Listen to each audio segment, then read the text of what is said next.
God of War. I mean, just the name itself, it's legendary, right? You think of epic scale, brutal combat, and this incredible cinematic storytelling. Kratos has been a titan of the console world for, well, for decades. So how in the world do you take all of that feeling, and shrink it down to fit in your pocket? That's not just a challenge, folks. That's a Herculean task.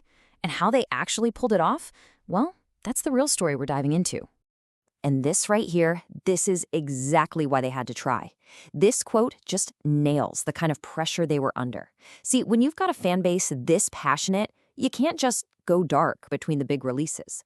The hunger for new content is just relentless. So the mission here, it wasn't just about making another mobile game. No, it was about keeping an entire universe alive and breathing for millions of fans. So that brings us right to the core question, the big puzzle of this whole explainer. How do you take an experience that's built for, a 60-inch TV and a 10-hour binge session and somehow translate that into something that feels just as epic in 5-minute bursts on your phone? That is the puzzle we are going to piece together today. All right, so first up, let's really grasp the sheer scale of the mountain they were about to climb. This wasn't just, porting a game from one system to another. Oh no. This was about translating a true icon for a completely different world, all while a massive, super dedicated fan base was watching their every single move. Okay, look at this number, 80 million players. Just let that sink in for a second. That's not a fan base, that's practically a global nation, and they have sky-high expectations. So yeah, the pressure to get this right, it was absolutely immense. And this is where it gets really interesting, because this chart just lays the core conflict bare. Think about it. A console God of War is a deep dive, right? It's a sprawling story you get totally lost in for hours and hours. The mobile version, it had to be the complete opposite. We're talking quick, satisfying bursts of action, stuff you can finish while you're waiting for the bus. These aren't just different platforms, they are fundamentally different ways to play. Okay, so they knew the challenge.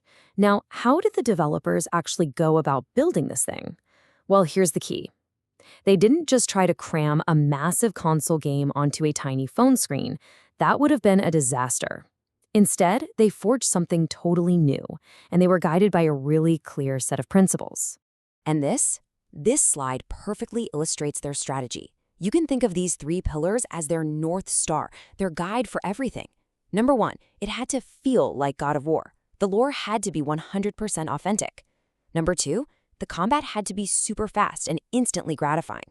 And number 3, that progression system needed to be addictive, always giving you a reason to jump back in for just one more round. The crucial takeaway here, it was all about capturing the spirit of the game, not just copy-pasting the gameplay. So who exactly were they building this for? Well, it was for this person right here, the commuter warrior. I love that name. This game wasn't for someone settling in for a weekend-long binge session. Nope, it was for the fan who wanted that quick hit of Spartan rage on their lunch break or on the train ride home. And defining this persona, it was absolutely everything. It dictated every single design choice they made, from how long a mission was to how the controls worked. Of course, building a great game, that's only half the battle. Now you got to get the word out, right? And let me tell you, their marketing plan was every bit as strategic and aggressive as a full-on Spartan assault. This timeline right here shows exactly how they built up that assault. It was this really smart, calculated 4-phase campaign. They started with a cryptic teaser just to get the core fans buzzing and speculating, then a huge pre-registration drive to build a massive audience for day 1. After that, an influencer onslaught to show off the actual gameplay. And finally, the global launch, basically detonating all the hype they had so carefully constructed. And here's the arsenal they brought to the fight. We're talking a full-spectrum dominance campaign.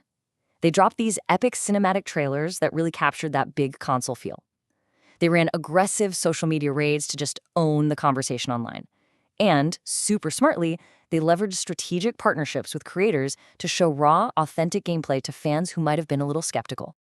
Okay, so the game was built, the marketing horde was unleashed. The big question is, did the conquest succeed? Well, let's take a look at the results. 15 million downloads in the first month alone. In just 30 days. Look, they didn't just launch a game. They literally summoned an army.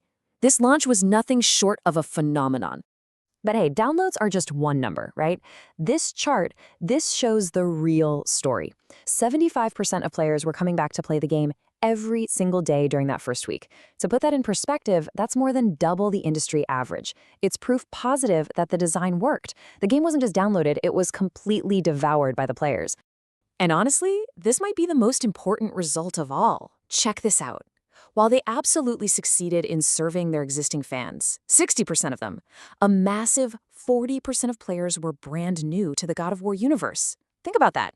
They didn't just keep their army happy, they recruited a whole new legion of warriors. It proved that this mobile game was a powerful gateway to the entire franchise. So, after all that, what can we learn from this incredible campaign? What are the key takeaways from this, well, this legendary victory? It really all boils down to what we are calling the Spartan code for success. First, you have to respect the core IP. You can't mess with what people love. Second, design for the platform's rituals. Don't just port a game, rebuild it for how people use that device. Third, build hype in measured strategic phases. And finally, remember that true success isn't just one thing. It's both retention and acquisition. You've got to keep your old fans happy while bringing new ones into the fold. Which leaves us with a really fascinating question to think about for the future. In a world where our attention is so fractured, so divided, are these concentrated, pocket-sized epics the mightiest new weapon a big franchise has in its arsenal? Looking at these results, the Gods of War have certainly made a very, very strong case.